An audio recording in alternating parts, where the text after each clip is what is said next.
मंथन परीक्षेला मागच्या वेळेस पाहिलं होतं की मूळ संख्या किती आहेत 1 ते 100 पर्यंत. तर आपल्याला सांगता येते काय आपण म्हणतो की 25 येतात, पण 1 ते 10 मध्ये किती आहेत, 11 ते 20 मध्ये किती आहेत, अशा आपल्याला जर संख्या काढल्या तर आपल्या संख्या चुकत नाही. आणि स्कॉलरशिपला आपल्याला शिष्यवृत्तीला याच्यावर प्रश्न येतात. त्याच्यामुळं आपण लक्षात ठेवण्यासाठी त्याची एक ट्रिक आहे पहा. आपण वेगवेगळ्या ट्रिक आतापर्यंत पाहिलेल्या आहेत. तर मूळ संख्येची देखील एक ट्रिक आहे आणि ती ट्रिक अशी आहे पहा.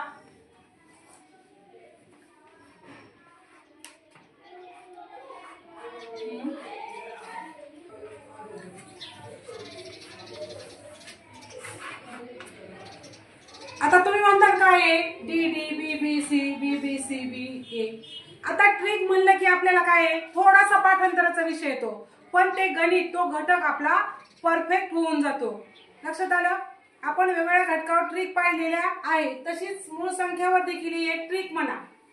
तर काय आहे तर पहा, ज्या वेळेस आपण किती नंबरला आहे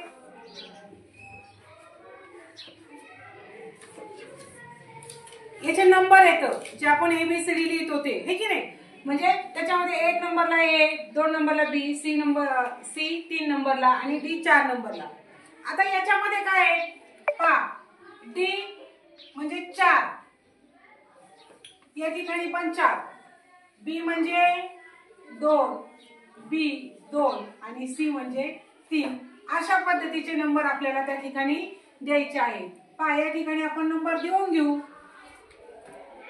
बी म्हणजे 2 आणि ए म्हणजे 1. आता काय करायचंय पहा, या ठिकाणी आपल्याला 1 ते 10,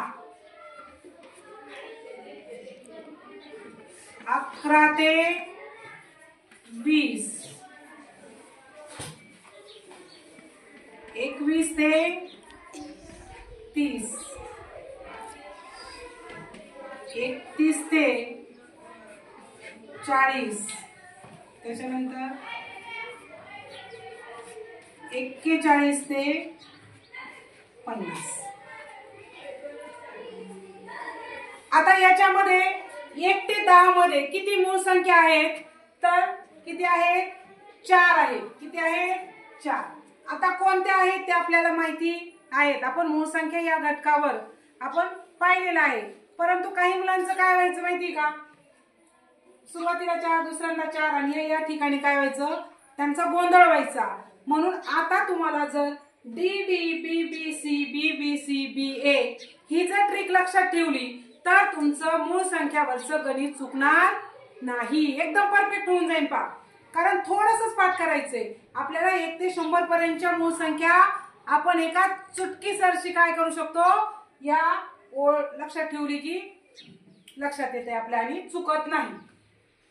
त्यानंतर 11 ते 20 मध्ये किती आहेत 4 आहेत. 21 ते 30 मध्ये किती आहेत 2 आणि पुढे 31 ते 40 मध्ये देखील 2 आहेत. 41 ते 50 मध्ये किती आहेत 3. पहा आता 1 ते 50 मध्ये किती मूळ संख्या आहेत तर पहा हे आपल्याला इथपर्यंतच्या मूळ संख्या 1 ते 50 मध्ये. कारण मूळ संख्यावर प्रश्न कसाही विचारला जातो. 1 ते 100 पर्यंत मूळ संख्या किती आहेत 25. मग 1 ते 50 पर्यंत किती आहेत तर लगेच यांची बेरीज करायची. 4 आणि 4 8, 8 आणि 2 10, 10 आणि 2 12, 12 आणि 3 15.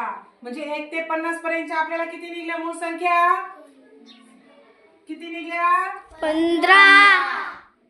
आणि आता पुढे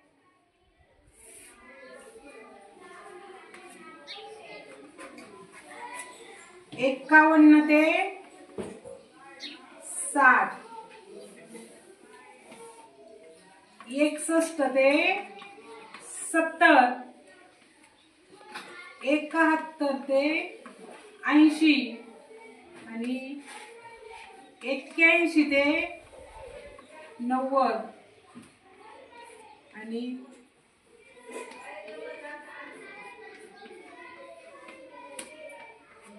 91 ते 100. आता याच्यामध्ये किती आहेत 91 ते 60 मध्ये 2, याच्यात 2, 3, पुढे 2 आणि 1.